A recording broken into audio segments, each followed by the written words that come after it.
Muchas gracias, señor presidente. Buenos días a todos.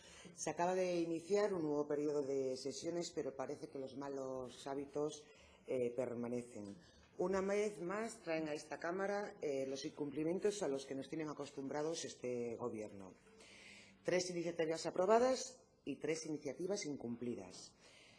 Muchas explicaciones tienen que dar para no llevar a cabo su cumplimiento. Lo contrario sería ya no solo ningunear a este Parlamento, sino a todas aquellas personas que con su aprobación daban por cumplidas sus expectativas. Y díganle ahora ustedes a los ciudadanos que lo que viene aquí como iniciativa de orientación o de control político no tiene efecto jurídico vinculante para el Gobierno. Explíqueselo ustedes. Trasládeles ustedes la inutilidad de lo que aquí aprobamos a los familiares de Alzheimer, a los enfermos y a los otros enfermos mentales. Explíqueles ustedes que las medidas para abordar la problemática de los desahucios también se han incumplido.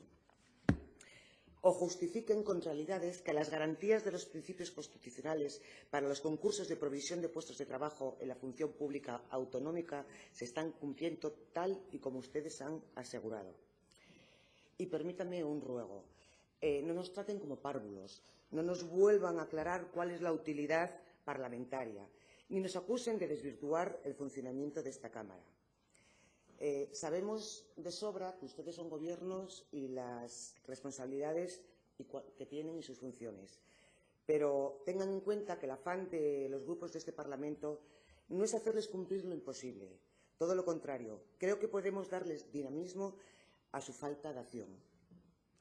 Aprovechen la diversidad de esta Junta frente a la minoría de su Gobierno, porque resultaba muy sencillo acusar al déspota de un Gobierno de la nación con mayoría absoluta. Pero ustedes, con menos de un tercio de esta Cámara, actúan arbitrariamente y sin consideración hacia el resto de los grupos parlamentarios. Les aseguro que lo contrario traerá mucho bien, que es de lo que se trata y de lo que tenemos que hacer. Para eso estamos aquí. Muchas gracias.